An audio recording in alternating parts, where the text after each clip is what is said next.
আসসালামু আলাইকুম বন্ধুরা, ইটস মি আরজে তানি, প্রথম আলোর নানি। ঈদের দিন অথচ আরজে তানির কোনো আপডেট থাকবে না তা কি হয়?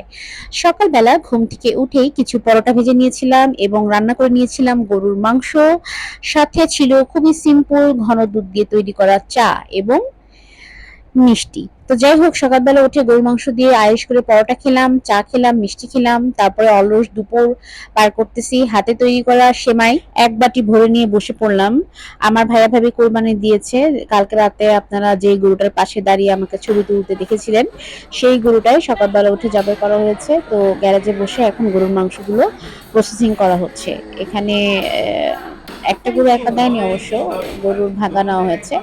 যাই হোক, তো গরুর মাংস প্রসেসিং করতে করতে হঠাৎ করে দেখতেছি কি, আমাদের যে সিফাতুল্লাহ, সিফাত বুড়ো, সিফুদা, সে পাশে দাঁড়িয়ে আইসক্রিম খাচ্ছে।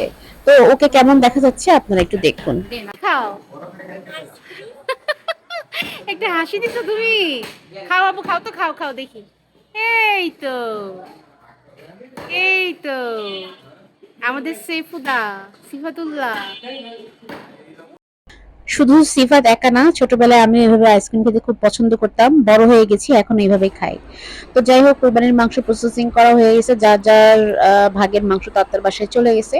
তো আমাদের ভাগের মাংস অলমোস্ট আমাদের এখানে চলে আসছে। যদিও ৩ ভাগে ভাগ করে মাংস নিয়ে আসা হয়েছে, তারপরেও এখনো প্রচুর কাজ আছে। এগুলোকে আবার আবার অনেকগুলো ভাগ করতে হবে আত্মীয়স্বজনের বাসায়, সবার বাসায় দেওয়ার জন্য। যাই হোক, এই ছিল আমার এখনকার পর্যন্ত আপডেট।